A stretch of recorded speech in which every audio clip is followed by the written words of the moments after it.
Today on Campaign Check, the Conservative manifesto, and the Tories say they want to focus on areas like NHS, schools, tackling crime, while also cutting taxes for millions of workers. Sounds big, doesn't it? But how do their spending plans compare with other parties? Let's have a look at what they're adding to current spending, so day-to-day expenditure on salaries, welfare, stuff like that, just under £3 billion a year by 2023 to 24. Now, let's compare that with the Lib Dems, who'll be spending nearly £50 billion a year extra by then, and Labour want to increase spending by an annual £83 billion over the same period. Now, in case you're wondering, these really are like-for-like figures. For every extra pound the Tories spend running the government, Labour are planning to spend £28. It's an astounding gap, and it means that those Tory giveaways are actually quite small, though they do come on top of the money in this year's spending round. So there's an extra £1.7 billion a year. That goes on health, so more nurses, GP appointments, free hospital parking, stuff like that. But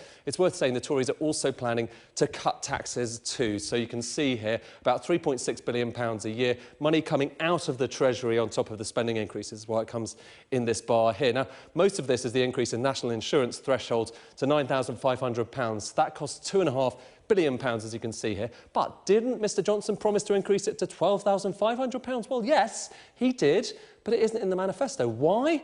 Mainly because getting there would be very, very expensive indeed, about 4 times the money budgeted here.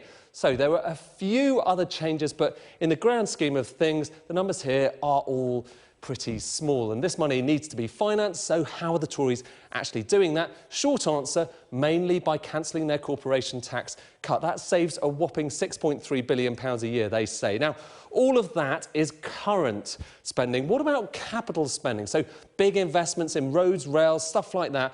Here, there's much less difference. The Tories want to invest up to £100 billion over the next 5 years.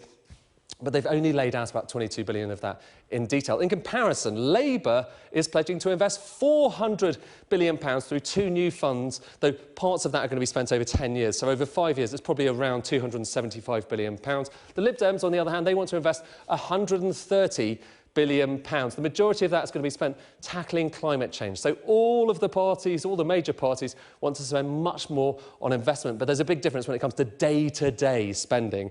And the upshot is, in many senses, the Tory manifesto is actually quite cautious. Cautious in spending, cautious too about the policies. So gone are the controversial things from the 2017 manifesto, the dementia tax that some say floored Theresa May. Is it too cautious to win over voters? Or, on the other hand, will they respond positively to this comparative fiscal restraint?